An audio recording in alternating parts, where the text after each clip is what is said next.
Hey gang, Random Dave here. We're doing a little furniture refinishing. This is the leaf of a table, dining table that we're going to be refinishing here. I just got it set up out on my patio and gonna sand her down and put on a 2-in-1 stain and poly, and then hopefully give a new life to this table. So the leaf is in real good condition, but for color matching purposes I'm going to redo the whole thing.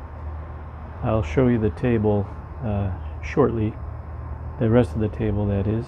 I'm just going to do the top, just going to sand it down and get a nice surface and get all the sawdust off of there, clean it up as best I can, and then slap on a poly stain and see how it goes. Hopefully it's pretty durable.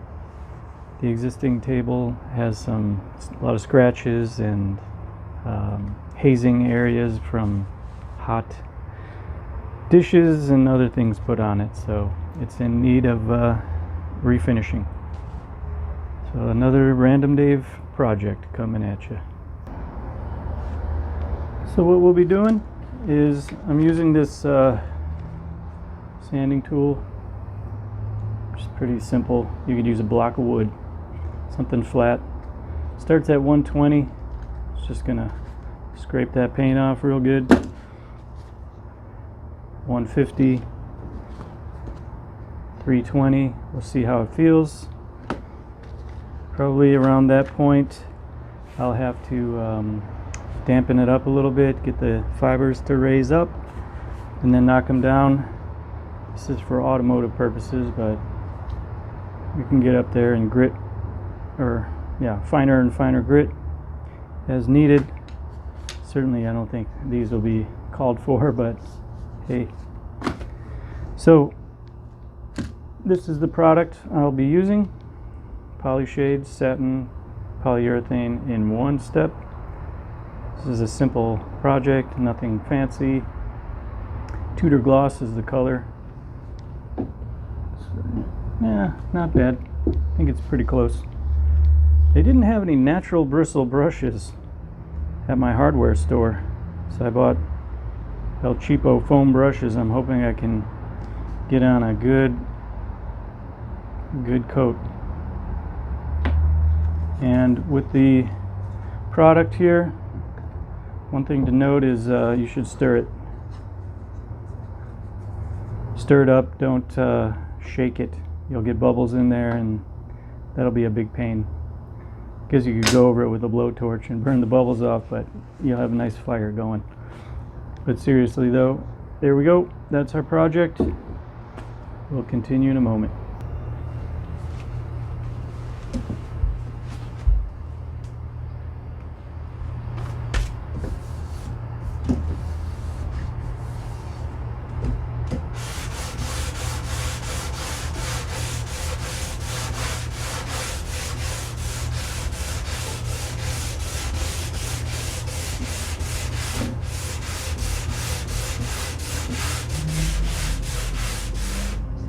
Looks like you can see some high spots in there, high and low spots.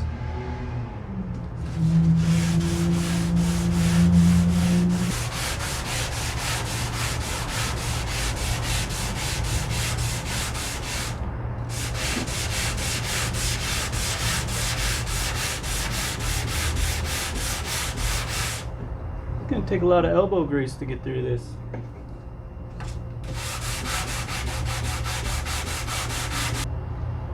Do plan to get it down to bare wood.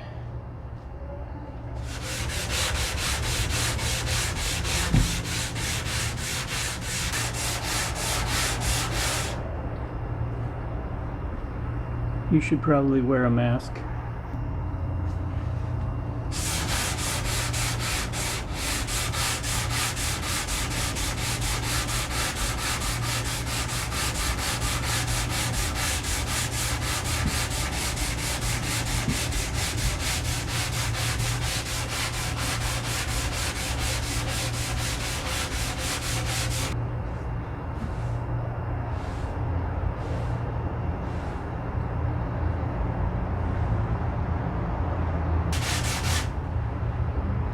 An orbital sander would be good right about now. There we see the wood in all its glory. Let's get a little closer look at it. A lot of pieces spliced together.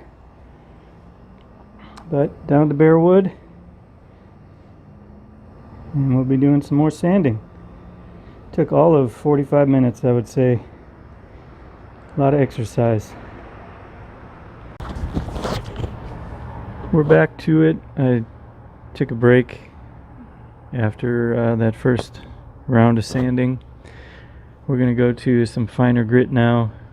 See what I got, maybe 320. And then see how the surface looks.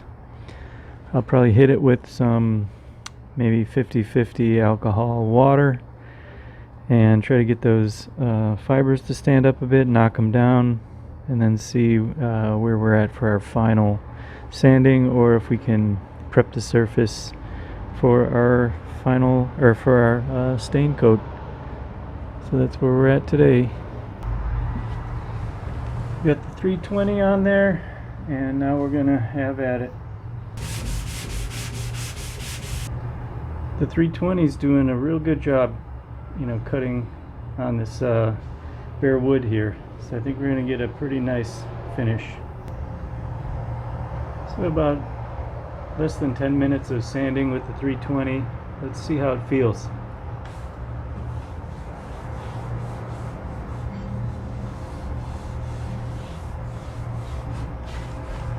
Feels pretty nice. We're going to get the edges a little bit more.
We've got the green light to move forward with the project. You can kind of see from this angle those kind of heat marks, moisture marks that we're gonna sand out of the system. There's other various scratches and such. We'll take care of all that. So this is the main table, legs removed. We're ready for sanding. So we're going to be going sanding with the grain and take care of all that marred up surface. Back to it, amateur hour woodworking show. Or is it the amateur woodworking hour? Something like that, right? So yeah, we're going to hit it with the 120 and then the 150 and go from there.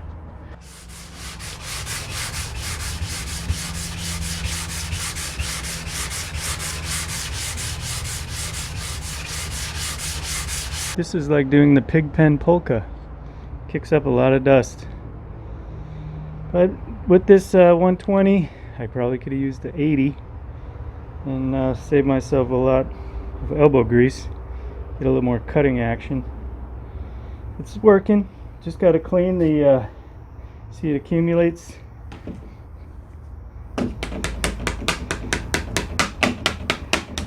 Just got to keep it clean. Wipe the dust off and keep working. The 120 grit is done. Now it's time to hit it with the 150 and just keep cutting it down. You can see the difference. It took about 35-45 minutes, something like that, to get half of it. Figured it'd be about 2 hours of sanding on this top, but we're getting there, coming along. I'm making some progress here. Almost halfway done with the second panel. Just the elbow grease, you know, that's all it really takes. Probably should have gotten a little more sandpaper.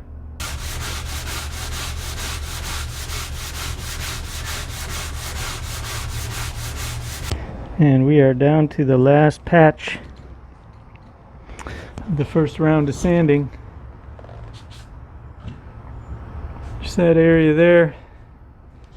Can't really see it that well with this lighting. Right there's our last patch. Finish that up and then we'll move on to the next, which is I think the 150.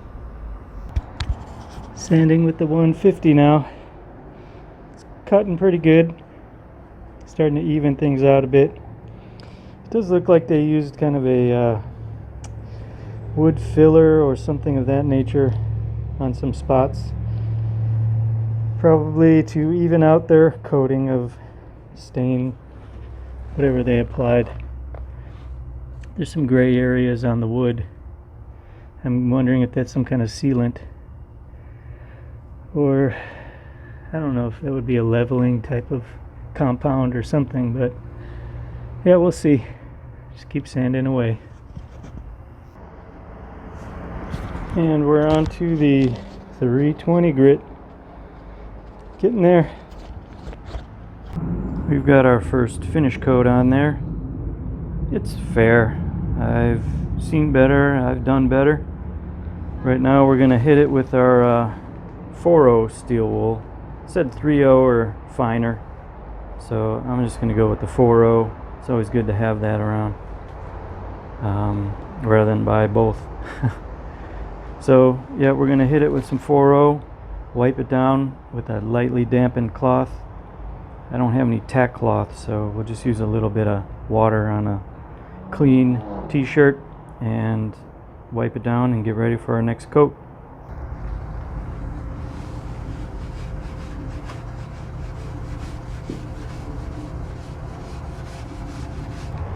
And we're going to do the wipe down now. Just a little bit of moisture on here. And then, yeah, we'll be ready for our next coat. Coat number 2. It's getting a little darker. There is some issues. A couple of little spots that looks like it's just not penetrating. Almost like they're hydrophobic or something like that. Just weird little dots here and there. Kind of surprising to me. But we'll make it work. Keep at it. Probably going to put a third coat on after this one dries. We'll let it dry overnight. And we'll be working on that leaf as well. Here's the final product. 3 coats of that Tudor 2-in-1 stained poly, rubbed out with 4.0 steel wool in between coats. Final rub out with 4.0 steel wool. Then wet sanded with 1500 grit automotive, and then 2000 grit automotive, and then I used automotive polish on it with a buffer, and it looks pretty decent. It's a little flat, but I even went over it with a paper bag, but I think maybe I'll need a special polish to really bring out the shine. But all in all, it did okay. I think it's better than it was. And the color match is fair. That's the chair. It's the darkness that it should be. And this is where we're at. So, not great, but I was just done with it after 3 coats. And it didn't go on as even as I'd hoped. But all in all, I have to say, I'm glad it's done. And this is where we're at. Part of the uneven look is different types of wood. Maybe I should have gone over it with some kind of wood prep prior to that to even everything out. Retrospect, hindsight 2020. But project done in my book. There we have it. Another random day of production.